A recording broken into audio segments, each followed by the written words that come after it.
Hello বন্ধুরা, আজ আমি তোমাদের সঙ্গে আরও একটি নতুন ভিডিও শেয়ার করতে চলে এলাম। সামনেই জন্মাষ্টমী, তাই তোমরা তালের বড়া, লুচি আরও অনেক কিছু বানাবে, তার সঙ্গে এই তাল ক্ষীরটাও বানিয়ে নিতে পারো। খুব সহজেই এইটা বানানো যায়। প্রথমে আমি একটি কড়াইতে 1/2 লিটার দুধ একটু ফুটিয়ে নিলাম। ফুটিয়ে নেওয়ার পরে 2 বাটি তালের কাঠ দিয়ে দিলাম, ভালো করে মিশিয়ে নিলাম।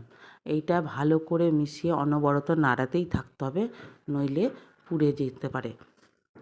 তারপর এটা যখন একটু ঘন হয়ে এলো, তখন আমি প্রায় 1 বাটি চিনি দিয়ে দিলাম। চিনি দিয়ে চিনিটাও ভালো করে আমি মিশিয়ে নিলাম।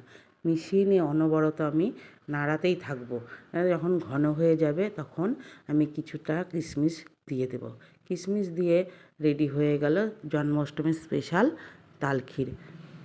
এই চ্যানেলে তোমরা যদি নতুন বন্ধু হও তবে আমার চ্যানেলটিকে সাবস্ক্রাইব করে দাও। ভিডিওটি ভালো লাগলে লাইক, কমেন্ট, শেয়ার করো। আজকের মতো টাটা।